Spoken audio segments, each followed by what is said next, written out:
மாவட்ட நிர்வாகமும் மக்கள் பண்பாட்டு மன்றமும் இணைந்து நடத்துகின்ற இந்த அற்புதமான 6வது புத்தக காட்சி மாலை நிகழ்ச்சியில் தனலட்சுமி ஸ்ரீனிவாசன் கல்வி நிறுவனங்கள் உதவியோடு திரு சரவணன் போன்ற பல்வேறு நபர்களுடைய ஒத்துழைப்போடு நடக்கின்ற இந்த நிகழ்ச்சியிலே கலந்து கொள்வதிலே எனக்கு மிகப்பெரிய மகிழ்ச்சி.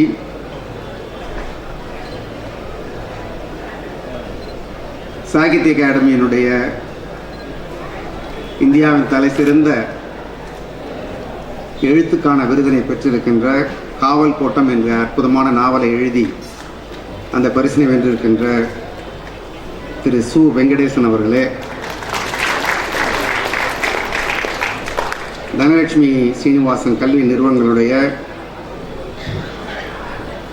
சீஃப் அட்மினிஸ்ட்ரேட்டிவ் ஆஃபீஸர் திரு நந்தகுமார் அவர்களே, அந்த கல்லூரியினுடைய முதல்வர் மற்றும் ஏனைய ஆசிரியர் பேராசிரியர் பெருமக்களே, ஏனைய கல்வி நிறுவனங்களுடைய தாளர்களே,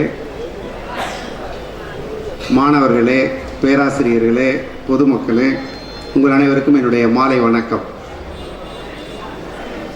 நான் குறிப்பாக இந்த கூட்டத்துக்கு வருகிற பொழுது வேறு எந்த புத்தக காட்சியிலையும் பார்க்காத அளவிற்கு மாணவர்கள் இங்கே இருப்பதை பார்க்கிறேன். அது எனக்கு ஒரு மிகப்பெரிய சந்தோஷத்தை கொடுக்கிறது. பல்வேறு ஊர்களில் சிறப்பாக புத்தக காட்சி நடக்கிறது. இதை விட சிறப்பாக பிரம்மாண்டமாக சென்னையில் நடக்கிறது. இன்னும் சில ஊர்களில் கூட நடக்கின்றன. மாணவர்களுக்காக சில சிறப்பு திட்டங்களும் வைத்திருக்கிறார்கள். ஆனால் கல்வி நிறுவனங்களை இங்கே இணைத்து கொண்டதன் மூலமாக இந்த பெரம்பலூர் புத்தக காட்சி ஒரு வித்தியாசமான புத்தக காட்சியாக இருக்கிறது. இவ்வளவு ஒழுங்காக கட்டுக்கோப்பாக நிகழ்ச்சி துவங்குவதற்கு முன்பாகவே வந்திருந்து அமர்ந்திருக்கின்ற அந்த மாணவர்கள் நிச்சயமாக தமிழ்நாடு முழுக்க ஒரே மாதிரி தான். சென்னையில் நாங்கள் பார்த்த மெரினாவிற்கும் இதற்கும் பெரிய வேறுபாடே இல்லை. பலரும் சொன்னது போல நாங்கள் உங்களிடம் கற்றுக்கொள்வதற்கு நிறைய இருக்கிறது என்பதை நீங்கள் எங்களுக்கு சொல்லிக் கொடுத்திருக்கிறீர்கள். நீங்கள் நினைத்தால் எங்களை விட ஒழுங்காகவும், எங்களை விட பரோபகாரமாகவும், எங்களை விட மற்றவர்களுக்கு உதவி செய்யக்கூடியவர்களாகவும் நீங்கள் இருக்கிறீர்கள். இந்த மெரினாவில் நடந்த உங்களுடைய இந்த கட்டுப்பாடான பண்பாட்டு காக்கின்ற ஒரு செயலுக்காக முதலில் நான் தலை வணங்குகிறேன். வணக்கம்.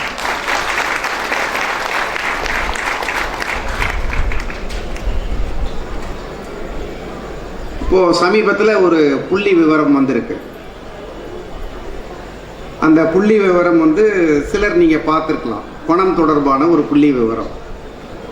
இந்தியா உங்களுக்கு தெரியும், ஒரு 130 கோடி மக்கள் இருக்கிறோம்.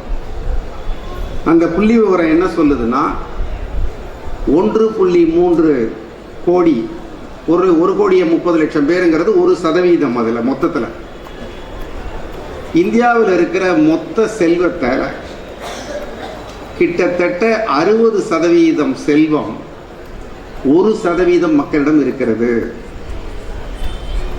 வெறும் 1% பீப்புள் தான் இந்தியாவில் இருக்கிற 60% ஆஃப் வெல்த்தை வச்சிருக்காங்க. மிச்சம் இருக்கிற 99% மக்கள் எல்லாம் சேர்ந்து 40% பணத்தை தான் பகிர்ந்து கொண்டு இருக்கிறோம். இது ஒரு புள்ளி விவரம். இது உலகோடு ஒப்பிட்டு பார்த்தா உலகம் மொத்தமும் 1% மக்கள் 50% பணத்தை வச்சிருக்காங்க. இந்தியாவில் இது கொஞ்சம் அதிகமாக இருக்குது. நம்மளோட ரஷ்யா 75% வைத்திருக்கிறார்கள். இது ஒரு புள்ளி விவரம். இதை பற்றி வெவ்வேறு விதமாக நம்ம யோசிக்கலாம். இன்றைக்கு நான் பேச போகிற தலைப்பு எல்லோரும் வல்லவரே. Everybody is capable.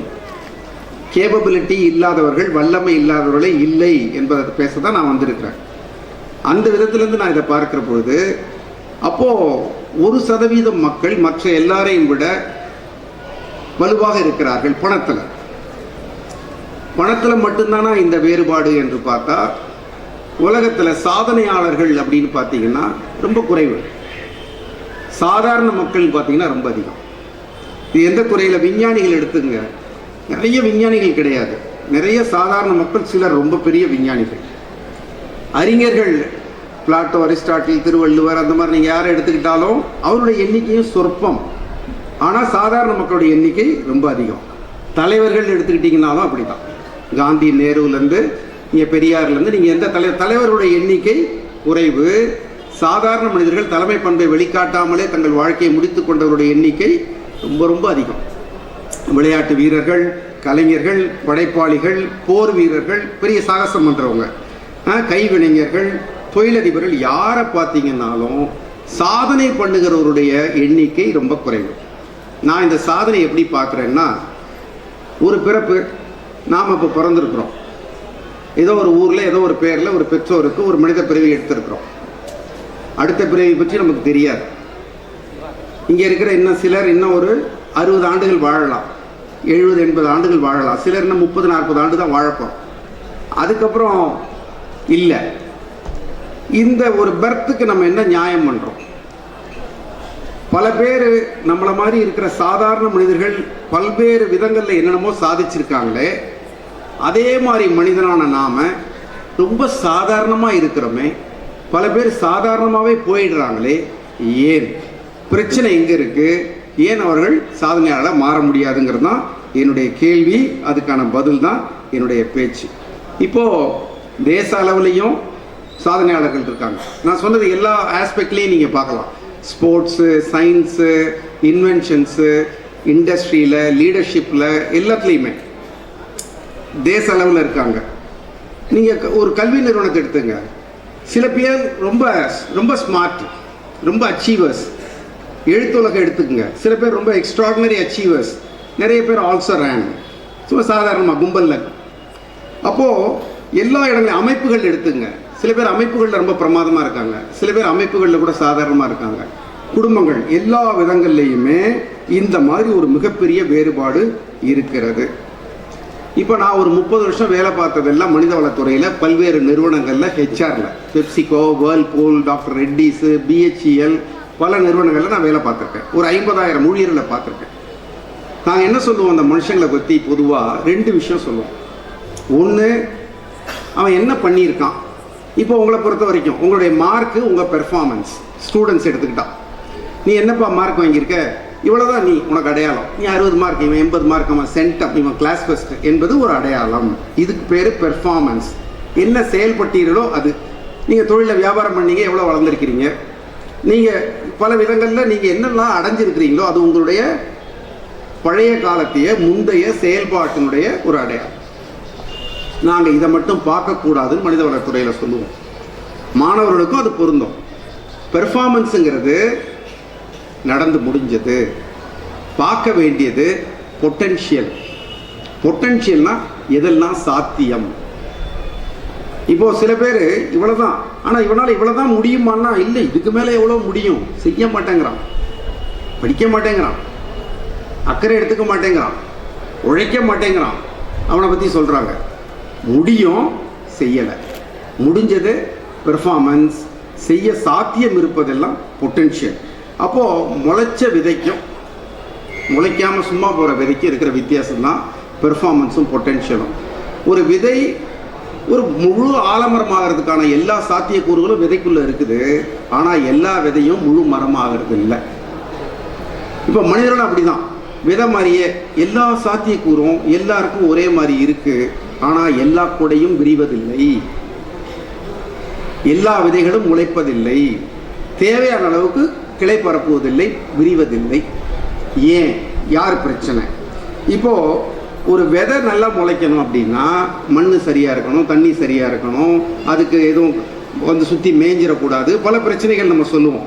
இதெல்லாம் வெளிப்புறத்துலேருந்து வர்ற தாக்குதல், அல்லது யாராவது கொண்டு போய் அதை போடணும், அல்லது யாராவது அதை எடுத்துடாமல் இருக்கணும், வெளியிலேருந்து வரக்கூடிய இடையூறுகள். ஆக ஒரு விதை முளைக்கிறதும் முளைக்காததும் அது கையில் இல்லை, அது கையில் மட்டும் இல்லை. ஆனால் மனுஷன் அப்படி கிடையாது. நீங்கள் வெளியிலிருந்து ஆதரவு இல்லாவிட்டாலும் ஜெயித்தவர்கள் இருக்கிறார்கள், வெளியிலிருந்து தொந்தரவு கொடுக்கப்பட்டாலும் ஜெயித்தவர்கள் இருக்கிறார்கள். அப்போ மனுஷனுக்கு விதைக்கு நிறைய வித்தியாசம். ஒரே ஒரு ஒற்றுமை, ரெண்டுக்கும் பொட்டென்ஷியல் இருக்கு. பெர்ஃபார்மன்ஸ் வரலாம், வராமல் போகலாம். ரெண்டுக்கும் இருக்கிற வேறுபாடு அது மற்றவர்களை சார்ந்து இருக்கிறது. விதை மனிதன் அப்படி இருக்க தேவையில்லை.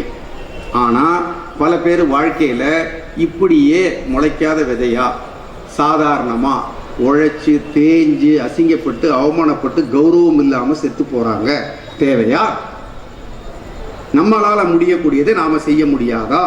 அது இன்டர்னல் என்று நான் சொல்லுகிறேன். இப்போ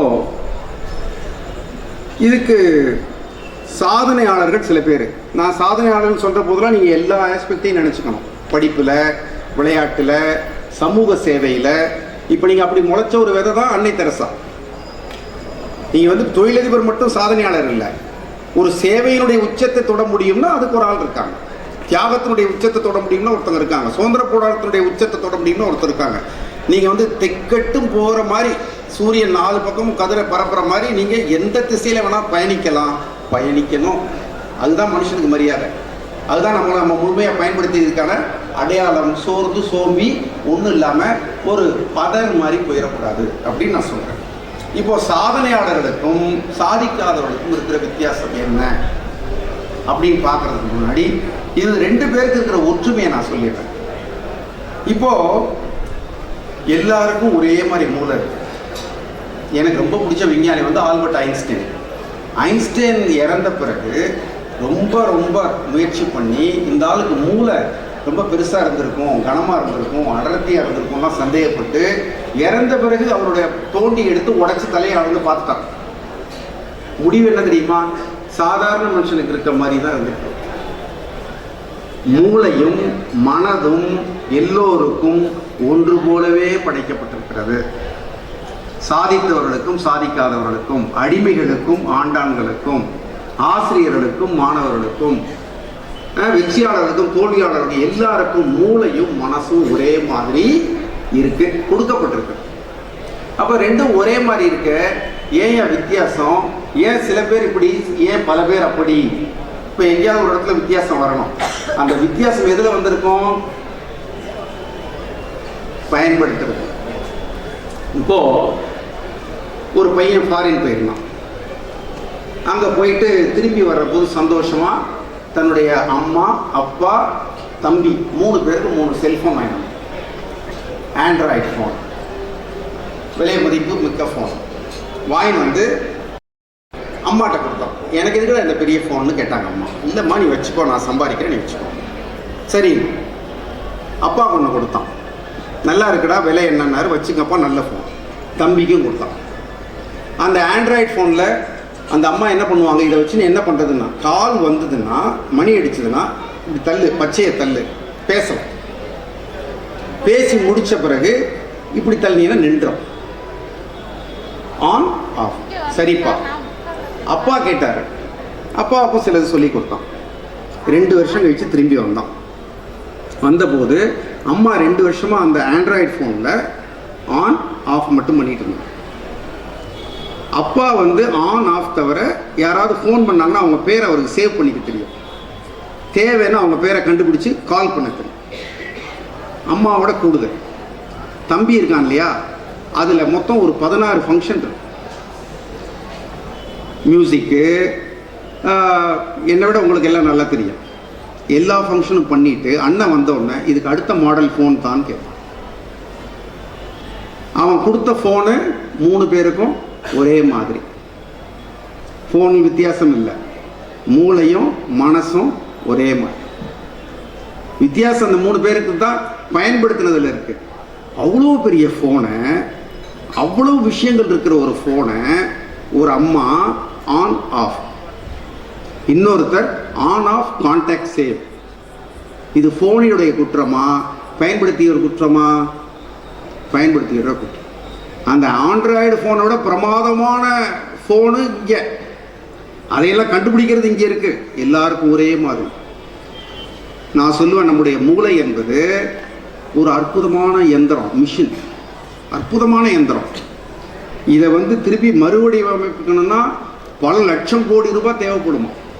ஒரு மனித மனத்தை போல, ஒரு மூளையை போல யோசிக்க வைப்பதற்கு, அதே மாதிரி யோசிக்க வைப்பதற்கு முடியவே முடியாது, ரொம்ப கஷ்டம். அது வந்து பண்ணால் இந்த பெரம்பலூர் புக் ஃபேரை விட பெருசாக இருக்கும் அந்த மிஷின். நம்ம பண்ணுறது தான் பண்ணணும். அது நம்ம தலைக்குள்ளே இருக்குது, எல்லாருக்கும் ஒரே மாதிரி இருக்குது.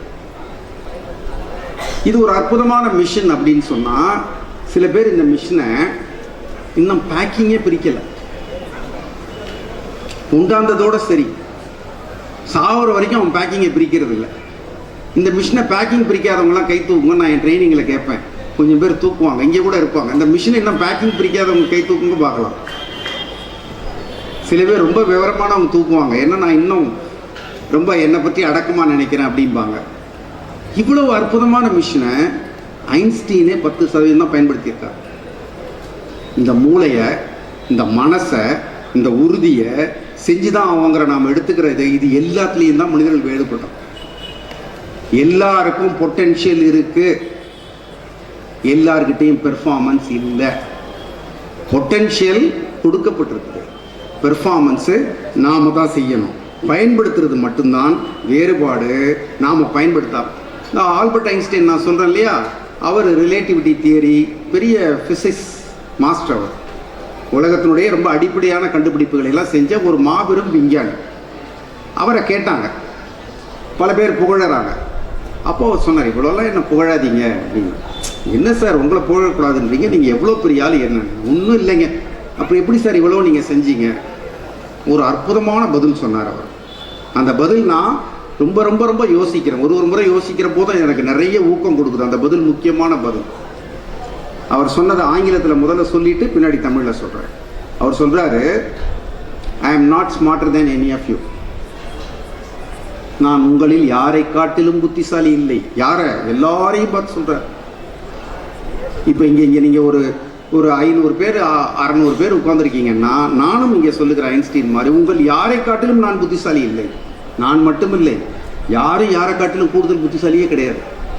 பாவம், நான் சிஎஃப்ஓவை சேர்த்து சொல்கிறேன். சிஏஓவை சார், இது ஆக.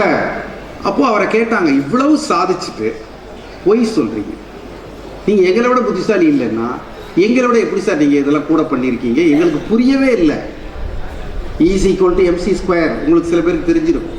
ரிலேட்டிவிட்டி டைமை 3 டைமென்ஷனில் பார்த்ததா சொல்லுவாங்க. அவரை 3Dயில் டைமை பார்த்தாரு சொல்லுவாங்க. இன்னும் கொஞ்சம் ஆயில் நீட்டிக்கப்பட்டிருந்தால் இன்னும் பல விஷயங்களை அவர் கண்டுபிடிச்சிருப்பார். அவர் உங்கள் யாரை காட்டிலும் நான் புத்திசாலி இல்லை என்று சொல்லிவிட்டு அவர் சொன்னது, but I stay longer on a problem than any of you. உங்கள் யாரை காட்டிலும் எடுத்துக்கொண்ட விஷயத்தில் நான் அதிக நேரம் செலவழிக்கிறேன். விஷயம் என்னன்னா, உங்கள் யாரை காட்டிலும் நான் புத்திசாலி இல்லை, ஆனால் எடுத்துக்கொண்ட விஷயத்தை உங்கள் யாரை காட்டிலும் நான் அதிக நேரம் செலவழிக்கிறேன். அப்போ பிரச்சனை எங்கே இருக்குது? நான் போவேன், ட்ரை பண்ணுவேன், ஒர்க் ஆனால் நான் வெற்றி ஆவேன், ஒர்க் ஆகலைன்னா நெக்ஸ்ட் அடுத்ததை கேட்பேன். அப்போ ஒர்க் ஆகாத நான் திருப்பி ஒர்க் பண்ண மாட்டேன். அவர் சொல்கிறாரு, ஒரு விஷயத்தை நான் எடுத்துக்கிட்டா அதில் ஆழமாக சிந்திப்பேன், கவனச்சிதறல் இல்லாமல் நான் வேலை செய்வேன், அதே ஒற்றை நோக்கோடு இருப்பேன், அதை முடிப்பேன். அவர் சொல்கிறார், I am not smarter than any of you, but I stay longer than any of you on any given problem that I take. ஒரு விஷயத்தை சஸ்டெயின் பண்ணணும். இப்போ நீங்கள் பாருங்கள், தண்ணி கண்டுபிடிக்கணும், ஆழ்குழாய் கிணறு போடணும். லேசாக போய் சொரன்னா தண்ணி வருமா? சொரன்னா வராது. ட்ரில் போடணும், ட்ரில் போட்டு அப்படி புட்டிச்சு அடிக்கணும், இறக்கணும், உதறும், ஆடும், கையை தூக்கி எரியும், வெயிட்டு போடணும், உறுதியாக இருக்கணும், வச்சு குத்தணும். அப்படியே இறங்கி போனால் புதக்குன்னு ஒரு இடத்துல தண்ணி வர ஆரம்பிச்சு. யாரெல்லாம் பாதியில் விட்டுட்டு போகிறானோ தண்ணி கிடையாது, உனக்கு வாழ்க்கையில் வெற்றி கிடையாது. கணக்கை போட்டு போட்டு பார்க்குறேன், வரலன்னா எத்தனை முறை போட்டு பார்த்த? இங்கிலீஷ் வரவே இல்லை, எத்தனை முறை முயற்சி பண்ண? செவத்தில் ஒரு ஆணி அடிக்கிறோம், ஆணி அடித்தோன்னு போகுமா? ஆணி அடித்த முதல்ல நவுந்துடும். ஒரே இடத்துல ஆணி வச்சு அடிக்கிறதே கஷ்டம். அடி, இன்னொரு அடி அடி, இன்னொரு அடி அடி, புட்டிச்சு அடி, உறுதியாக அடிச்சுக்கிட்டே இரு. சிமெண்ட்டை தாண்டினோன்னு செங்கல்ல பொதுக்குன்னு உள்ள போய். அது சுலபமாகிற வரை நமக்கு பொறுமை இல்லை, நாம் ஒரு விஷயத்தில் தொடர்ந்து முயற்சி பண்ணுறதில்லை. அப்போது மனசும் மூளையும் ஒரே மாதிரி, பயன்படுத்துவது வேறுபாடு. நான் உங்கள் யாரை காட்டிலும் புத்திசாலி இல்லை, ஆனால் எடுத்துக்கொண்டதை அதிக நேரம் நான் யோசிக்கிறேன். நான் எடுத்த உடனே வெற்றியை கேட்கல, கிடைக்கிற வரைக்கும் நான் உள்ளே இறங்குறேன். எடுத்த உடனே நான் வெற்றியை கேட்கல, கிடைக்கிற வரைக்கும் நான் அடிக்கிறேன். ஆக முயற்சியில் இருக்கிறது வேறுபாடு. நம்ம அந்த செல்ஃபோன் மாதிரி எல்லாருக்கும் ஒன்று தான். உங்களுக்கு தெரிஞ்சிருக்கும், பல பேர் ஓட்டப்பந்தயம் சின்னதாக ஓடுவாங்க, மராத்தன் கேள்விப்பட்டிருப்பீங்க. மராத்தன் அப்படின்னாலே ரொம்ப நீண்டதுன்னு அர்த்தம்.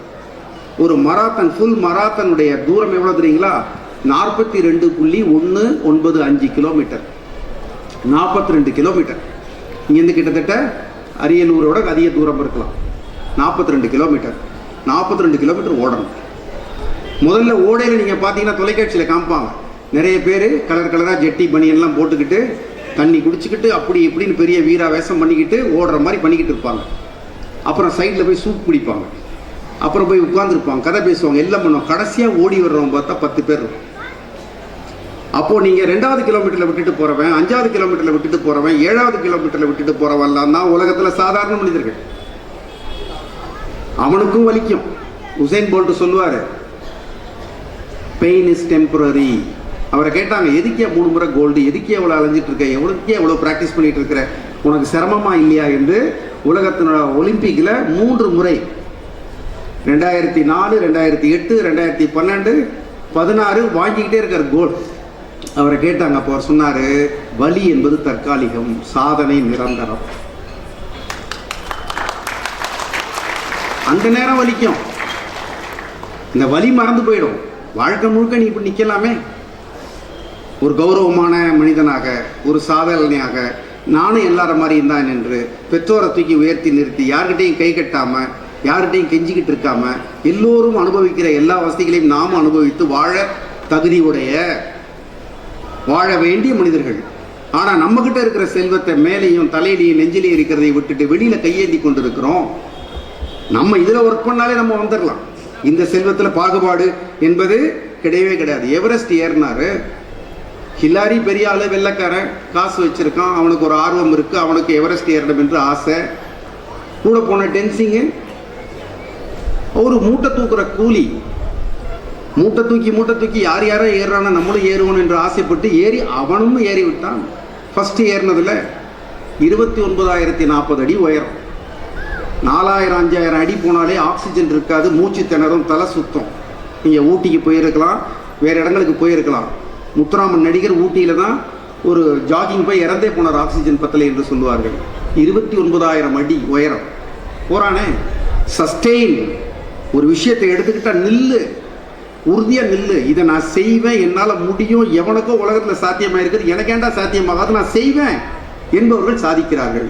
ஐயோ வலிக்குது, கையை வலிக்குது, காலை வலிக்குது, தூக்கம் வருது, எனக்கு புரியாது, என்னை விட்டுடுங்க என்று ஓடுவர்கள் ஓடி.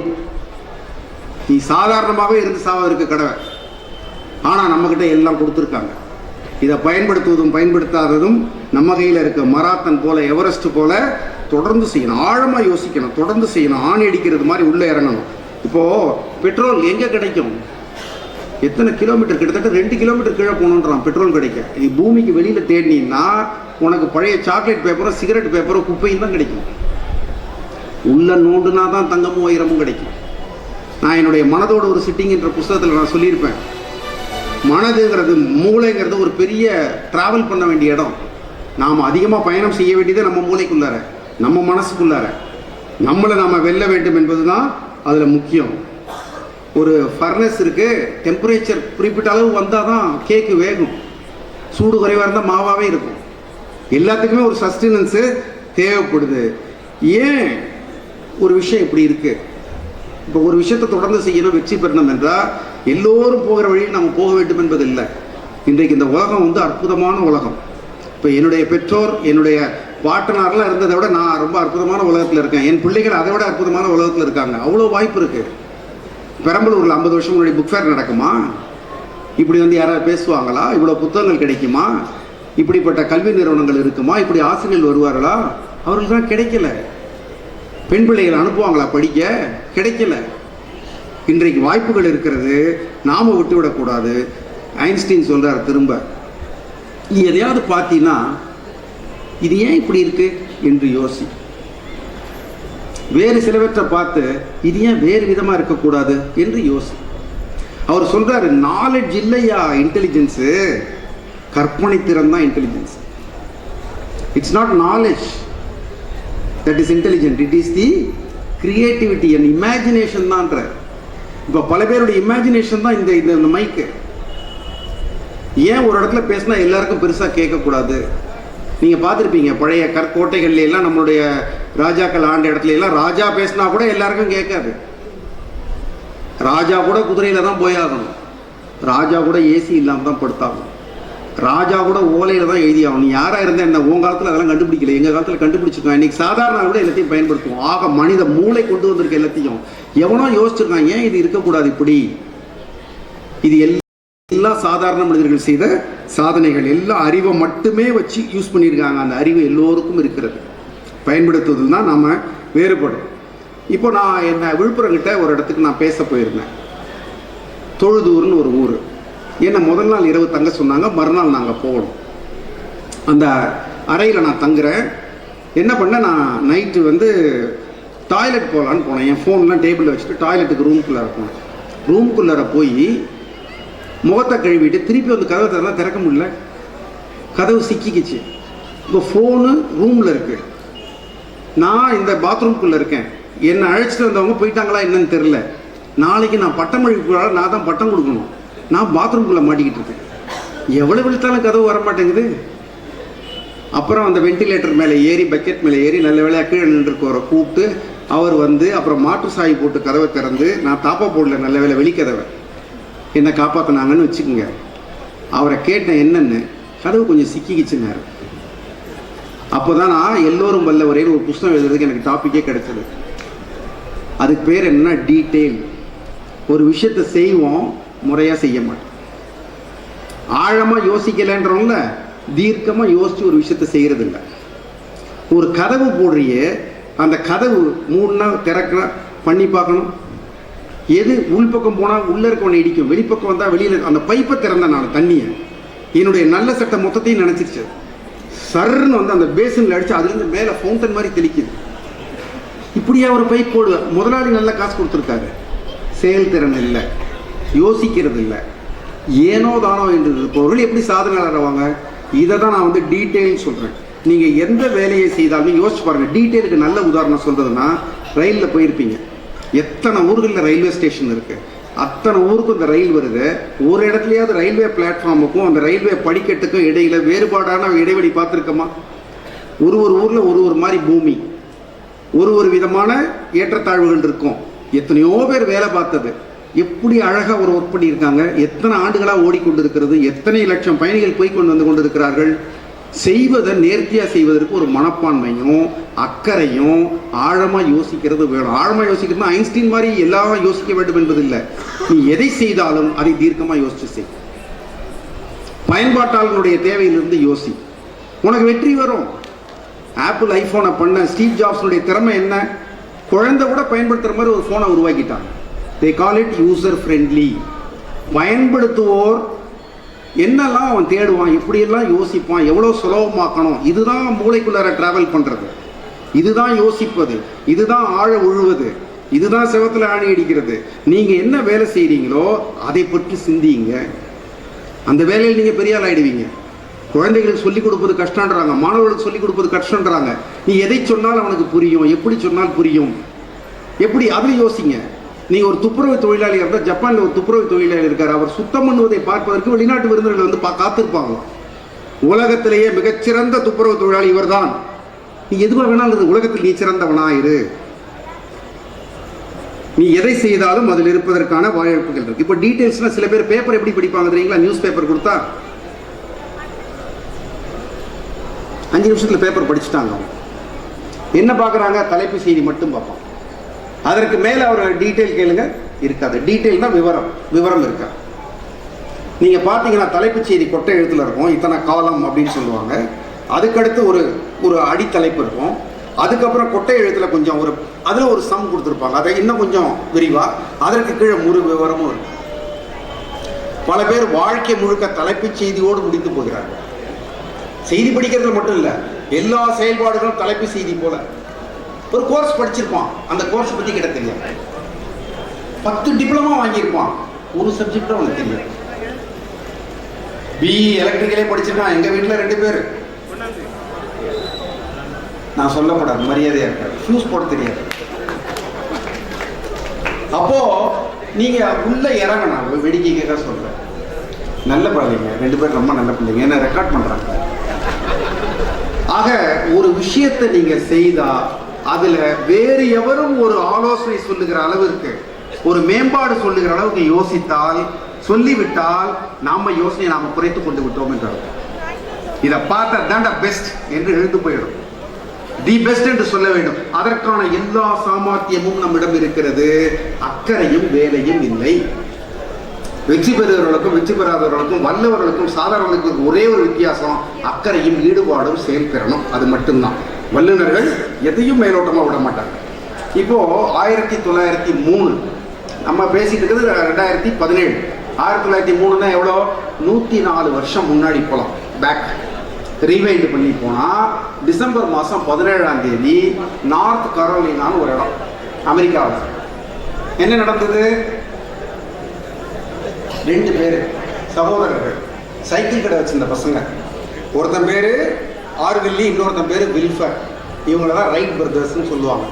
2 பேருமா சேர்ந்து ஒரு ஏரோப்ளேன் மாதிரி ஒன்று பண்ணி, ஐன்ஸ்டீன் சொன்ன மாதிரி யோசிக்கிறான், ஏன் இது இப்படி இருக்கக்கூடாது, ஏன் அது அப்படி இருக்கிறது, why it cannot be like that, why this is like this, ஏன் பறவை பறக்குது நம்ம ஏன்டா பறக்க முடியாது என்று ஒருத்தன் யோசிச்சான். வேற ஒன்றுமே உங்களுக்கு லெபார்டரி வேணாம், உங்களுக்கு பெரிய நோட் புக் வேணாம், பெரிய கட்டணம் வேணாம், ஒன்றும் வேணாம். மரத்தடியில் உட்காந்து ஒருத்தன் யோசிச்சான்ல, ஆப்பிள் ஏன்டா ஊந்துதுன்னு யோசி. எல்லாருக்கும் இருக்கிற ஒரு பெரிய லெபார்டரி தலைக்குள்ள இருக்குது. அவனுக்கு 2 பேரும் சேர்ந்து ஒரு பிளேனை ரெடி பண்ணானுங்க. பிளேனை ஓட விட்டாங்க. அந்த பிளேன் எவ்வளோ தூரம் ஓடிச்சு தெரியுங்களா? ஃபர்ஸ்ட் ஓடின பிளேனு 12 வினாடி தான். 120 அடி தூரம் தான். இந்த அளவு ஹைட் தான். 20 அடி உயரம் தான் போச்சு. 20 அடி உயரம், 12 வினாடி நேரம், 120 அடி தூரம் போனது ஃப்ளைட்டா. கேலி பண்ணுவாங்க எல்லாரும், ஏன்டா உனக்கு இந்த வேலை, மனுஷன் பறக்க முடியாதுன்னா கேளுங்கடா. 7ஆம் பக்கத்தில் சின்னதாக ஒரு செய்தி வந்திருக்கு. 1903. அதற்கு பிறகு 700 முறை பல்வேறு இடங்களில் முயற்சி நடந்திருக்கு பறக்கிறதுக்கு. வெவ்வேறு இடங்களில் எப்படி பறக்கலாம் என்று பலரும் அவங்க மூளைக்குள்ள டிராவல் பண்றாங்க, உள்ள போறாங்க, எப்படி பறக்கலாம். இன்றைக்கு சந்திராயன் இந்தியா விடுது. எவ்வளவு தூரம் போகுது? 68 கோடி கிலோமீட்டர். 68 கோடி கிலோமீட்டர். ஆரம்பம் 120 அடி. 120 அடியில் ஐய என்று விட்டு இருந்தா இன்றைக்கு போக முடியுமா? ஆரம்பங்கள் சாதாரணமாக தான் இருக்கும். எடுத்த உடனே பெரிய வெற்றி வராது. எடுத்த உடனே உன்னை பாராட்ட மாட்டாங்க, அங்கீகரிக்க மாட்டாங்க, உனக்கு பட்டுக்கம்பளம் கிடைக்காது. விட்டுட்டு போறவெல்லாம் போ. நம்பிக்கை இருந்தால் தொடர்ந்து செய்தவெல்லாம் மேலே வரலாம். தொடர்ந்து செய்வதற்கான எல்லா சாத்தியமும் உனக்குள் புதைத்து வைக்கப்பட்டிருக்கிறது. அறிவாகவும் மனதாகவும் பயன்படுத்துகிறாயா இல்லையா என்பதுதான் கேள்வி. ஆக நீங்க இந்த ரைட் பிரதர்ஸ் ஞாபகம் வச்சுக்க. உங்களுடைய எந்த ஒரு தொடக்கம் சின்னதாக இருந்தாலும் உங்களுக்கு ஆழமா நம்பிக்கை இருக்கிற விஷயமா இருந்தா, 120 அடி பறந்த முதல் முயற்சி தானே இன்னைக்கு 68 கோடி கிலோமீட்டர் போகுது. 20 வினாடி பறந்து தானே இன்னைக்கு மாச கணக்கில் பறக்குது. செய்ய முடியும். சாதாரணமாக இன்னைக்கு போற ஃபிளைட்டு 30,000 அடி உயரம் போகுது. 20 அடி உயரம் தானே போனா. இன்றைக்கு 30,000 அடி மனுஷனால போக முடியும். இப்போ எல்லா பிரச்சனைக்குள்ளாரையும் ஒரு வாய்ப்பு ஒளிஞ்சிருக்கு. உனக்கு ஒரு லாங்குவேஜ் வரலையா, இட்ஸ் அ பெனிஃபிட். நீங்கள் பாருங்க, இப்போ மாரியப்பனுக்கு எவ்வளோ பாராட்டு. நீங்கள் ஒரு உடல்நல குறைவு என்று ஒதுங்கி இருப்பவர்கள் மத்தியில் எவ்வளோ பேர் நல்லா செய்கிறாங்க. டிஃப்ரெண்ட்லி ஏபிள்டு என்று நாம் சொல்லுகிறோம். இன்றைக்கு பல அரசியல்வாதிகள் கெஞ்சி கொண்டு இருக்கிற பட்டம் விழுத மடியில், பல பேர் போராடி கொண்டிருக்கிற பணம் விழுத, நீ உன் வேலையை செஞ்சுக்கிட்டே இரு, உனக்கு வர்றதெல்லாம் வரும். நீ ஏதாவது ஒன்றில்லாத நீ பெரியாளப்பா, நீ எது பின்னாடியும் ஓடாத. உனக்கு எதன் மேல நம்பிக்கை இருக்கிறதோ, எந்த திறமை இருக்கிறதோ அதுல டீட்டெயிலா போ. அதை வேறு யாரும் உன்னை காட்டிலும் சிறப்பாக செய்வதற்கான ஒரு வாய்ப்பை கொடுக்காம நீ அதை முழு சிறப்பாக செய். ஒரு பையன் இருந்தான், அவன் பேர் நான் பின்னாடி சொல்றேன். அவன் பெங்களூர்ல ஹனிவெல்ங்கிற ஒரு கம்பெனியில வேலை பார்த்தான். பிஇ படிச்சிருந்தான். அவன் ஊர் ஹைதராபாத். அந்த ஐடி கம்பெனியில் எப்போ தீபாவளிக்கு லீவு கேட்டாலும் கொடுக்க மாட்டாங்க. லாஸ்ட் மினிட்ல சரி போடாமாங்க. இவன் அதனால எந்த பஸ்ஸுக்கும் டிக்கெட் வாங்கலை ஊருக்கு போகிறதுக்கு. ஆனால் தீபாவளிக்கு போகணும்னு ரொம்ப ஆசை இந்த பையனுக்கு. கடைசி நேரத்தில் இவனை அனுப்புகிறாங்க. சரி நீ போகலான்னு சொல்லி நேராக பஸ் ஸ்டாண்டுக்கு ஓடுறான். பெங்களூர் பஸ் ஸ்டாண்டில் பஸ் எல்லாம் கிளம்பி போயிட்டு இருக்கு. ஒரு குறிப்பிட்ட நேரத்தில் பஸ்ஸில் கிளம்புனா தான் இவனால் ஹைதராபாத்துக்கு தீபாவளி நேரத்துக்கு போக முடியும். ஆனால் இவனுக்கு சரியான பஸ் எங்கே இருக்குன்னு தெரியல. ரொம்ப நேரம் தடுமாறிட்டு ரூமுக்கு சோர்வாக படுத்துறான். பனீந்திர சாமா அவன் பேர். படுத்து மல்லாந்து படுக்கிறான். இது வரைக்கும் சாதாரணர்களும் அவனும் ஒன்று. சோர்ந்து போகிற வரைக்கும் எல்லாரும் அப்படிதான். அவன் மனசுல ஒரு யோசனை வருது, நாம் பஸ்ஸில் டிக்கெட் கிடைக்கலன்னு வந்து இருக்கிறப்ப மொத்த பஸ் ஸ்டாண்டுலையும் நம்ம பார்த்தோமா? ஏதாவது ஒரு மூலையிலேருந்து ஏதாவது ஒரு பஸ்ஸு காலியாக போயிருக்குமே, நம்மளால் பார்க்க முடியலையே. பார்க்க முடியாதே, எப்படி ஒரு மனுஷன் எல்லா பஸ்ஸையும் போய் பார்க்க முடியும் என்று ஒரு பிரச்சனையை யோசித்தான். இதுவும் எல்லாரும் ஒரே மாதிரி. இதற்கு பிறகு அவன் தீர்வு யோசிக்கிறான். ஏன் ஒரு ஆள் பஸ் ஸ்டாண்டுக்கு போய் தான் எந்த இடத்துல எல்லாம் பஸ் சீட்டு காலியாக இருக்குன்னு பார்க்கணும்? இதுக்கு ஒரு வழி கண்டுபிடிச்சா என்ன அப்படின்னு யோசிக்கிறான். அதில் அவன் ஆரம்பித்த நிறுவனத்தினுடைய பேர் தான் redbus.com. மேடம் சொல்கிறாங்க பாருங்க, அற்புதம். redbus.com. redbus.com தான் இந்திய ரயில்வேக்கு அடுத்தபடி அதிகப்படியான டிக்கெட்டுகளை இந்தியாவில் விற்பனை பண்ணுது. எத்தனை மாநிலத்தில் இருக்காங்க தெரியுங்களா? 24 ஸ்டேட்டில் இருக்காங்க. 700 ஃபுல் டைம் எம்ப்ளாயி இருக்காங்க. முதல் வருஷம் அந்த பையனுடைய வருமானம் 50 லட்சம், 2வது வருடம் 5 கோடி, 3வது வருடம் 25 கோடி, 4வது வருடம் 55 கோடி, 5வது வருடம் 225 கோடி, 6வது வருடம் 400 கோடி ரூபாய் ரெவென்யூ. வேலைக்கு போயிட்டு இருந்தான் 20,000 ரூபாய்க்கு. பிரச்சனைன்னு வந்து படுத்தான். பிரச்சனைக்குள்ளாரதான் வாய்ப்புகள் ஒளிஞ்சிருக்கு. நிறைய பேருக்கு பிரச்சனைனா உனக்கு வாய்ப்பு, பிரச்சனையை தீரு. டூல் இங்கே இருக்கு, லேப் இங்கே இருக்கு, எக்யூப்மெண்ட் இங்கே இருக்கு. மனசு வச்சா இன்றைக்கு தேவைகள் குறையவே குறையாது. வியாபாரிகள் கேட்பாங்க, இப்போ சென்னையில் கேட்பாங்க, டிமானிட்டைசேஷனுக்கு அப்புறம் என்ன மீட்டிங் கூப்பிட்டு கேட்பாங்க, சார் இந்த பண மதிப்பு போயிடுச்சு, இனி இந்த கட்டடம்லாம் விற்குமா, ஃப்ளாட் எல்லாம் விற்குமா, என்ன பண்ணுறது? பல்வேறு கூட்டங்கள் சொல்லுவோம். மனிதர்களுக்கு தேவைகள் மாறும், தேவைகள் குறையாது, மாறும். ஒரே மாதிரி இருக்க முடியாது. தேவைகள் மாறுற தேவைக்கு நீ என்ன பண்ணுவ? நீ பண்ணு. மாறிக்கொண்டே இருக்கிற காலத்தில் நீ பிழைத்து கொண்டே இருக்கலாம். நீ அந்த தேவைகளை சரியாக புரிந்து கொண்டால் எல்லா பிரச்சனைக்கும் தீர்வு எந்த சாதாரண மனுஷனும் கண்டுபிடிக்க முடியும். உலகத்தில் யார் அறிவாளியாகவே பிறந்து அறிவாளியாகவே சாதிக்கிறது கிடையாது. இன்னும் கேட்டால் ரொம்ப அறிவாளி பிள்ளை மக்கள்லாம் இருந்திருக்காங்க. ஆக பனீந்திர சாமா நமக்கு சொல்லிக் கொடுப்பது என்ன? அந்த கம்பெனி கடைசியில் ஒரு சவுத் ஆப்பிரிக்கன் கம்பெனி வந்து 800 கோடி ரூபாய்க்கு விலைக்கு வாங்கிட்டு நீயே மேனேஜிங் டைரக்டர் சம்பளமும் கொடுத்துட்டான். இப்போ அந்த கம்பெனி 800 கோடிக்கு வித்துட்டு தலைவர் ஜாலியாக இருக்காரு. ஒரு சிந்தனை செய்த வேலை, ஒரு ஆழமாக யோசித்த வேலை. ஒரு வேலையை, ஒரு விஷயத்தை ஆழமாக யோசிக்கணும். சார் ஆரிவில்லி அமெரிக்காவில் இருக்கிறாரு, யோசிச்சாரு. பனீந்திர சாமா ஒரு ஐடி இன்ஜினியர், அவர் யோசிச்சாரு. எங்களால் முடியும். ஈரோடில் ரங்கசாமின்னு ஒரு ஆள் இருக்கார், ஒரு விவசாயி. 2013 புதிய தலைமுறை தமிழன் விருது அவர் கொடுத்தாங்க. நான் அந்த நிகழ்ச்சிக்கு போயிருந்தேன். புதிய தலைமுறை என்ன கொடுத்தாங்க? நம்பிக்கை நட்சத்திர விருது. எதுக்கியா கொடுத்தாங்கன்னா, அவர் ஒரு மினி டிராக்டர் கண்டுபிடிச்சிருக்கார். அந்த விவசாயி படிச்சிருக்கிறது 6வது, லுங்கி கட்டிட்டு இருக்கிறாரு. அவர் 2.5 வருஷம் அந்த ஸ்பீச்சை கேட்கணும். எனக்கு ஞாபகம் இருக்கு, என் ட்ரைனிங்கில் நான் போடுவேன் அந்த ஸ்பீச்சை. அற்புதமாக பேசுவார். 2.5 வருஷம் நான் அப்படியே அந்த வேலையே நினப்பாவே இருந்து வெட்டிக்கின்னு கட்டிக்கின்னு போட்டுக்கின்னு ஃப்ரெண்ட்ஸ் எல்லாம் சொன்னாங்க, எதுக்கு உனக்கு இந்த வேலை, ஒழுங்காக விவசாயத்தை பாரு, நீ என்ன டெய்லி வெட்டிக்கின்னு கட்டின்னு இருக்கிறேன்னு. ஆனால் விடாத நான் செஞ்சு குஜராத்லேருந்து ஒரு அவார்டு, ஆல் இண்டியா அவார்டு. இந்த அவார்டு இன்னைக்கு அசோக் லேலண்டும் டேஃபையும் மினி டிராக்டர் பண்ண முடியாமல் இருக்கானுங்க. 6வது படித்த நம்ம ஈரோடு ரங்கசாமி ஒரு டிராக்டர் பண்ணிட்டார். 2 விஷயம் ஒரே நினைப்பா இருந்தார். 2.5 வருஷம் ஆரம்பத்தோட விட்டுல, என்னால் முடியாதுன்னு நினைக்கல. சஸ்டினன்ஸ், ஒரு ஆழமாக ஒரு நம்புற விஷயத்தில் நீ ஆழமாக இருந்து பாரு. உனக்கு கிடைக்கலன்னா வந்து கேளு. ஒரே விஷயமா ஒரே ஒற்றை நோக்கோடு இருக்கிற பொழுது எல்லாருக்குமே வெற்றி கிடைக்கும். அதுதான் நமக்கு ரங்கசாமி சொல்றது. தகவல்கள் எல்லோருக்கும் கிடைக்குது. இன்னைக்கு எல்லோரும் எடுத்துக்கிறது. இன்னைக்கு நம்ம எல்லாருக்கும் ஒரே அளவுக்கு இன்ஃபர்மேஷன் கிடைக்குது. நான் பேசுறதுலாம் நீங்க பேசலாம். இந்த இன்ஃபர்மேஷன் எனக்கு நான் எடுத்துக்கிட்டேன், நீங்க எடுத்துக்கல. இன்னைக்கு மேடம் உட்காந்து நோட்ஸ் எடுத்துக்கிட்டு இருக்காங்க. அவங்க கல்லூரியில் பெரிய பேராசிரியர். கிடைக்கிற தகவலை எடுத்துக்கிறதுல இருக்கு, எடுத்துக்கிற தகவலை பயன்படுத்துறதுல இருக்கு. இப்போ பல பேருக்கு இன்றைக்கு உலகத்தில் தகவல் மயமாக்கப்பட்டதுல உங்கள் எல்லார் கையிலும் ஒரு குட்டி உலகம் இருக்கிறது. நீ அந்த தகவல் எடுத்து பயன்படுத்தி பார். நீ பணக்காரனாய் பெரிய ரோல்ஸ் ராய்ஸ் காரில் போகணும் அப்படின்னு நான் சொல்லலை. சில பேருக்கு பணத்தின் மீது ஒரு அருவருப்பு இருக்கிறது, ஒரு கோபம் இருக்கிறது. வச்சுக்கோ உன் கோபத்தை. 4 பேருக்கு உதவு சம்பாரிச்சு நீ திருத்தணும்னு நினைக்கிறதெல்லாம் உலகத்தில் திருத்து. கல்விக்கூடங்கள் அதுக்கு பணம் உதவும் இல்லையா? நீ உன்னுடைய திறமையை காட்ட வேண்டும். வெட்டி பயலா, வீணா கலட்டா பண்றவனா, உருப்படாதவனா, ஒழுங்கில்லாதவனா, இப்படி எல்லாம் பெயர் எடுப்பதற்கு நமக்கு எந்த தேவையும் இல்லை. என்னாலையும் உட்கார முடியும், என்னாலையும் யோசிக்க முடியும், என்னாலையும் செய்ய வேண்டும் என்கிற தேவை எல்லோருக்கும் இருக்கு. அடிப்படையில் பயத்தை விட்டுடுங்க, எல்லாருமே பண்ணலாம். இப்போ கவனிக்கணும். இப்போ நீங்கள் அந்த தில்லுமட படம் பார்த்துருப்பீங்க, ரஜினிகாந்த் நடித்த படம். அப்போ பார்த்தீங்கன்னா அந்த ஒரு பாட்டுக்கு நடுவில் அவள் கேட்பாள், நீ அதே ஆள் தானே? அவன் இல்லைம்மா. அப்போ டக்குன்னு சொல்லுவான், மணி என்னன்னு பாரு. இல்லை, நான் கட்டியிருக்கிற வாட்ச் என்னன்னு கேட்பான். அவன் அந்த வாட்சை பார்த்துட்டு அது என்ன மேக்குன்னு சொல்லுவான். கையை எடுத்த பிறகு கேட்பான், மணி என்னன்னு கேட்பான். மணி தெரியலம்மா. இப்போ தானே வாட்சை பார்த்தேன், நான் மேக்கை பார்த்தேன். மேக்கை பார்த்த போது ஏன் மணியை பார்க்கல? இப்போ ஒரே விஷயத்த பார்வையில் தான் வேறுபாடு இருக்கிறது. சில பேர் முதல் பார்வையில் எல்லா தகவலையும் எடுத்துருவோம். அந்த திறமை நமக்கு இருக்கு. அப்போ நீங்க மற்றது எல்லாத்தையும் க்ளோஸ் பண்ணணும். நான் இவ்வளவுதானா நீன்னு ஒரு புத்தகம் எழுதியிருக்கேன், எல்லாரையும் பார்த்து கேட்குற மாதிரி. இவ்வளவுதானா நீ, உன்னால முடியாதா என்கிற ஒரு புத்தகம். அதில் நான் கேட்டிருப்பேன், ஷட்டர் மூடு. நம்மை சுற்றி பல கலாட்டா நடக்குது, நம்மளை ஈர்க்கிறதுக்காக வேலை நடக்குது, எல்லாத்தையும் இழுத்து மூடு.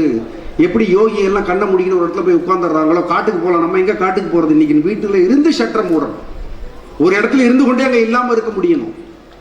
ஒரு இடத்துல இல்லாமல் இருந்து கொண்டே அந்த இடத்துல இருக்க முடியணும். அது எல்லாம் மைண்டுக்குள்ளார நம்மளால் மாற்றங்கள் செய்ய முடியும். பார்ப்பது வேறு, அப்சர்வ் பண்ணுவது என்பது வேறு. இப்போ தேவையான விவரங்கள் எடுக்கிறதுக்கு எல்லாருக்குமே திறமைகள் இருக்குது. நான் ஒரு உதாரணம் சொல்கிறேன் பாருங்க.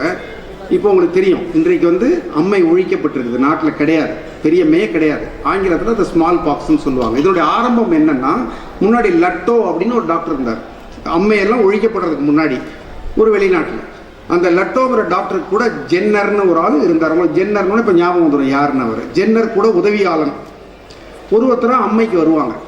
அம்மா வந்தால் இவர் செத்து போயிடுவாங்க. இவங்க வைத்தியம் பண்ணிட்டு இருப்பாங்க. பெருசு பெருசு குப்பளமாக இருக்கும், முகமெல்லாம் இருக்கும். அந்த பழைய படங்கள்லாம் நீங்கள் பார்த்தீங்கன்னா நெட்டில் பயந்துருப்பீங்க. அவ்வளோ கொடிய நோய் இருந்து ஒழிச்சாச்சு. ஒழிச்சது காரணம் ஒரு மனிதனுடைய அப்சர்வேஷன், ஒரு மனிதனுடைய கவனிப்பு, ஒரு மனிதனுடைய ஈர்ப்பு. எப்படி நீங்கள் இந்த இந்தியன் படத்தில் ஆபீசர்னு கவுண்டமணியும் செந்தில் விளையாடுவாங்கல்ல, அப்போ என்ன பண்ணுவார், டீக்குள்ளார குண்டுசி கொட்டிடுவார் கவுண்டமணி. அப்போ நம்ம செந்தில் என்ன பண்ணுவார், சர்வசாதாரணமாக ஒரு காந்தத்தை எடுத்து டக்குன்னு அப்படி காமிச்சிட்டு டீ எடுத்து குடிச்சிடுவார். அந்த குண்டுசி அவ்வளோ காந்தத்தில் ஒட்டிக்கும். நீங்கள் அந்த படத்துலேருந்து நான் எடுத்துக்கிட்டது என்ன தெரியுமா, நமக்கு தேவையான தகவல் இந்த காந்தம் மாதிரி எடுத்துக்கணும். நீ எந்த இடத்துக்கு போனாலும் தேவையான தகவல் எடுத்துக்கணும், டக்குன்னு புரிஞ்சுக்கணும். இதெல்லாம் நீ ட்ரெயின் பண்ண உன் மைண்டு வந்துடும். இதில் யாருக்கும் வித்தியாசம் கிடையாது, எல்லோரும் ஒன்று. என்னை விட புத்திசாலிகளாக என்னுடைய கல்லூரிகளில் நான் பார்க்குறேன், நான் மாணவரிடம் பார்க்குறேன், ரொம்ப இருப்பாங்க. இந்த லட்டோ, அப்போது லட்டோ ஒருத்தராக பார்க்குற ஜூனியர் சும்மா இருந்துட்டு இருக்கிறாரு. ஒரு அம்மாவுக்கு கையெல்லாம் பார்த்தோன்னே அம்மேன்றார் அவர் டாக்டர் லட்டோ. அந்த அம்மா சொல்லுது, எனக்கு அம்மா வராதுங்க. ஏன் உனக்கு அம்மா வராது? அம்மா தான். இல்லைங்க, எனக்கு ஏற்கனவே மாட்டம்மா வந்துருச்சுங்க அப்படிங்க. அதனால் உனக்கு அம்மா தான் நினச்சிட்றேன். இப்போ இது வரைக்கும் யாராவது கவனிச்சிங்களா? ஜென்னர் கவனிச்சார். இந்த அம்மா என்ன சொல்லுது, மாட்டம்மா வந்தால் அம்மா வராதா, என்ன சொல்லுது இது? இப்போ எல்லா அந்த தகவல் அங்கே இருந்தது. லட்டோ எடுத்துக்கல, ஜென்னர் எடுத்துக்கிட்டாரு. எடுத்துக்கிற வரைக்கும் ஒரு கட்டம், அது ஏ. அடுத்தது பி. அதை வச்சு யோசிக்கணும். ஏன் இந்த அம்மா மாட்டம்மா வந்தால் இந்த அம்மா வராதுங்குது, ஏன் இந்த மாட்டம்மா வந்தால் வராதுங்குது, இதில் என்ன விஷயம் இருக்குது? யார் சொல்லுகிறார் என்று புறந்தள்ளக்கூடாது. எப்பொருள் யார் யார் வாய் கேட்கணும், அது ஒரு மெய்ப்பொருள் இருக்கும், அதை கண்டுபிடிக்கணும். யோசிச்சார் இவர். இது தோணுது, ஒரு கால் மாட்டம்மா இருந்தால் வராது போட்டிருக்கு, அது என்னன்னு கண்டுபிடிச்சிருவோம் சொல்லிட்டு, இப்போ இருக்கிற மாதிரி கட்டுப்பாடுகள்லாம் இல்லாத காலங்கிறதுனால ஒரு சின்ன பையனை கூப்பிட்டு அந்த பையனுக்கு மாட்டம்மையை வரவழைக்குது இந்த அம்மா. இந்த இவர் ஜென்னர் மாட்டம்மா வந்துருச்சு. மாட்டம்மா வந்த பையனுக்கு அடுத்து இந்த பெரியம்மா வர்றத மருந்து குத்துறாரு. பெரியம்மா வருதான்னு பார்க்குறாரு, பயந்துக்கினே இருக்காரு. பெரியம்மா வரல. ஒரு முடிவுக்கு வராரு, மாட்டம்மை வந்தவர்களுக்கு பெரியம்மை வராது. இதுக்கு அடுத்த கட்டம் சிந்தனையில் நம்ம உள்ள போறாரு. உள்ள ஐயா மூளைக்குள்ளார டீப்பாக போறாரு. அடுத்த கட்டம் என்ன யோசிக்கிறாரு, மாட்டம்மை வந்தால் ஏன் இது வராதுன்னா, மாட்டம்மையை எதிர்ப்பதற்கு உடம்புல வர எதிர்ப்பணுக்கள் ஸ்ட்ராங்காக உட்காந்துக்கிட்டு அதுக்கப்புறம் அம்மா வந்தால் தடுத்துரும். அப்போ யாருக்காவது நம்ம கொஞ்சம் அளவில் அம்மா வர்ற மாதிரி எதையாவது கொடுத்தா உடம்பு அதுக்கு தயாராகிடுச்சுன்னா அதுக்கப்புறம் உண்மையிலே வெளியிலேருந்து அம்மை அணுக்கள் தாக்குற போது அது காப்பாற்றிக்கும். இதுதான் வேக்சினேஷன், தடுப்பூசி. இதுதான் இதை கண்டுபிடிச்சது ஜென்னர். அவர் வேக்சினேஷன்கிற ஒரு முறையை கொண்டு வந்தார். உலகத்தில் அது ஒழிக்கப்பட்டது. இப்படி ஒவ்வொரு மனுஷனுக்கும் காதில் உலகத்தினுடைய மிகப்பெரிய ரகசியங்கள் சுற்றி சொல்லப்பட்டு கொண்டே இருக்கிறது. காது கொடுத்து கேட்பதில்லை. பெரிய ரகசியங்கள்லாம் பெரிய ஆள் தான் சொல்கிறாங்கிறது இல்லை. அந்த அம்மா மாட்டுக்கார அம்மா சொல்லிச்சு, உலகத்தில் இருந்த ஒரு பழக்கத்தை சொன்னதை ஒரு சரியான ஆள் காதில் விழுந்து அவன் சரியாக யோசிச்சதுனால. சரியான ஆள் என்பது அவனுடைய எக்ஸிக்யூஷன் ஸ்கில், அவனுடைய அப்சர்வேஷன் ஸ்கில். லட்டோவுக்கு இருக்கிற அதே மூலம் தான் அவனுக்கு. இன்னும் கேட்டால் லட்டோவோட படிப்பறிவு குறைவு, ஆனால் அவன் செஞ்சிட்டான். ஆக நம்மை சுற்றி பல்வேறு விஷயங்கள் சுழன்று கொண்டே இருக்கின்றன. எல்லா பிரச்சனைகளுக்கும் நம்மளால் தீர்வு காண முடியும், எந்த பிரச்சனையும் நம்மளால் யோசிக்க முடியும். ஏன்னா நம்ம யாருக்குமே நாம சளைத்தவர்கள் இல்லை. இப்போ தினத்தந்தியினுடைய அதிபர் உங்களுக்கு தெரியும், ஆதித்தனார். அவர் லண்டன் போயிருக்கார். லண்டன் போயிட்டு பஸ்ஸில் பார்க்குற ட்ராமில் எங்கே பார்த்தாலும் ட்ராமில் ஏறி உட்காந்து ஒருத்தர் பேச மாட்டேங்கிறான். ஆளுக்கு ஒரு பேப்பரை படிச்சுட்டு வரும். டெய்லி டெலிகிராஃப் அதை வாங்கி படித்து பார்க்குறாரு. இவன் அவனை கத்தியால் குத்தினா, இவன் இதை பண்ணா, என்னென்னமோ போட்டிருக்காங்க. அதில் ஒரே பரபரப்பான செய்தியாக இருக்குது. இப்போ இது வரைக்கும் எல்லா சாதாரணமும் ஒன்று. லண்டன் போயிட்டு வந்தால் பேப்பர் படிக்கிறாங்கிறதே கவனிக்காதவனா இருக்கான். லண்டன் போயிட்டு வந்து அந்த பெரிய பெரிய பில்டிங்கை சொல்லிட்டு இருப்பான், இல்லை எல்லாம் இங்கிலீஷ் பேசுகிறாங்கன்னு சொல்லிட்டு இருப்பான். இவர் இந்த பேப்பரை கவனித்து யோசிக்கிறாரு. அவர் இங்கே ஊருக்கு வந்து ஆரம்பித்தது என்ன? டெய்லி டெலிகிராஃப் தான் தினத்தந்தி. இன்றைக்கு எத்தனை ஆண்டுகளாக நிற்கிது? எப்படி ஒரு எளிமையான பத்திரிக்கை. ஆக எல்லோர் கண்ணிலும் பட்ட ஒரு செய்தியை ஒரு வாய்ப்பாக பயன்படுத்துகிற, சிந்திக்கிற, a observation, b thinking, c execution. நீ இந்த ABC பண்ணா எல்லாருமே வெற்றியாளர்கள். நம்மளை சுற்றி பல்வேறு வாய்ப்புகள். உங்கள் ஊரை சுற்றியே நிறைய இருக்கு. இதுக்கு சென்னைக்கு, பாம்பேக்கு, லண்டனுக்கு போக வேண்டிய அவசியமே இல்லை. எல்லாரும் இங்கே வரவழைக்கலாம். அப்சர்வேஷன், திங்கிங், எக்ஸிக்யூட் மூணையும் நம்ம செய்ய வேண்டும். ஆழமாக யோசிக்கிறது தான் யுரேக்கான்னு ஒரு ஆள் என்ன பண்ணாரு?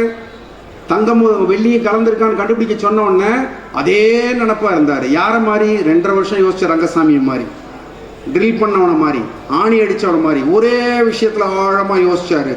அவருக்கு தூக்கத்தில் வருவதுதான் கனவுன்னா இருப்பாருங்க, தூங்க விடாமல் செய்வது கனவுன்னா இருப்பாருங்க அப்துல் கலாம். அது மாதிரி இவர் குளிக்கிற போது திடீர்னு ஞாபகம் வந்துருச்சு அவருக்கு. நீங்கள் உங்கள் ஆழ் மனசுக்கிட்ட ஒரு பிரச்சனையை கொண்டே கொடுத்துட்டீங்கன்னா ராத்திரி பகலாக வேலை செய்யும். அது பிரச்சனைகளுக்கான தீர்வுகளை கண்டுபிடிச்சு விடும். இது மாதிரி பல பேர் இருக்காங்க. இப்போது மைக்கேல் ஜார்டன் நிறைய கதைகள்லாம் இருக்குன்னா அதெல்லாம் சொல்லுவதில்லை. அடுத்த ஒரு பேச்சாளர் இருக்கிற காரணத்தினால. மகேந்திர சிங் தோனி ஒரு சாதாரண வீட்டுக்குள்ள. நீங்கள் அந்த ஒரு மேட்ச் உங்களுக்கு ஞாபகம் இருக்கா? சில பேர் பார்த்துருப்பீங்க. நீங்கள் பங்களாதேஷோட ஆடின மேட்ச்சில் கடைசி பாலில் ஒரே ஒரு ரன் வேணும். ஏன் இன்னைக்கு உலகத்தை தோனியை பொழுது சிந்திக்க தெரிஞ்சவன், யோசிக்கிறான். ஓங்கி அடிப்பதல்ல, முரட்டுத்தனமாக நடந்துக்கிறது இல்லை வெற்றி.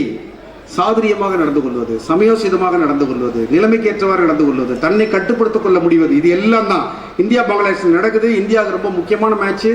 ஒரு ரன் எதிராளி எடுத்துட்டான்னா மேட்ச் ட்ரா. 2 ரன் எடுத்தானா அவன் ஜெயிச்சான். ஒரே ஒரு பால் இருக்கு. போலரை கூப்பிட்டு back of the length ball outside off stick போடுறா. அவன் அடிக்க போவான், வெளியில் போகும். அவன் எப்படியாவது ஒரு ரன் எடுக்க ஓடுவான். நான் ஓடி போய் அவுட் ஆக்கிட்டேன். ஒரு ப்ரெஷரில் யோசிக்கக்கூடிய திறன். சாதாரண ஒரு விவசாய குடும்பத்திலேருந்து வந்தவர் தான் உலகம் போற்றுகிற MS தோனி. எல்லார்கிட்டையும் கெப்பாசிட்டி இருக்குங்க. இது ஒரு அற்புதமான மிஷின். இதில் யாருக்கும் வித்தியாசமே கிடையாது. டீப்பாக யோசிச்சா நாம் கண்டுபிடிக்கலாம். நம்முடைய மூளை தான் நாம் அதிகமாக பயன்படுத்த வேண்டிய ஒரு விஷயம். இப்போ நீங்கள் ஒரு வீட்டில் வந்து கீழ்த்தளம் இருக்குன்னா, ஒரு அண்டர் கிரவுண்டு வீடு இருந்ததுன்னா, இல்லை ஒரு கிணத்துக்குள்ளே போகிறோம்னா எப்படி லைட்டை பிடிச்சிட்டு கீழே இறங்கி போவோம் படிப்படியாக. அது மாதிரி நம்ம மூளைக்குள்ளே படிப்படியாக கீழே போகணும். கீழே தான் ட்ரெஷர் இருக்குது. மேலே டிவி ப்ரோக்ராமும் வெளியில் நடக்கிற கலாட்டாவும் மற்ற கலாட்டாக்கள் சுற்றிக்கிட்டு இருக்குது. படி இறங்கி கீழே போங்க, உங்கள் மூளைக்குள்ளே போங்க, உங்கள் மனசை முழுக்க பயன்படுத்துங்க. செல்ஃபோனை மாதிரி நாம் யாருக்கும் குறைந்தவர்கள் இல்லை. நாம் எல்லோருமே வல்லவர்களாக ஆக வேண்டியவர்கள். எல்லா வாய்ப்புகளும் இருக்குது. மூளையும் மனசும் வித்தியாசமே கிடையாது. எதற்காக காத்திருக்கிறோம்? செய்வோம். நன்றி, வணக்கம்.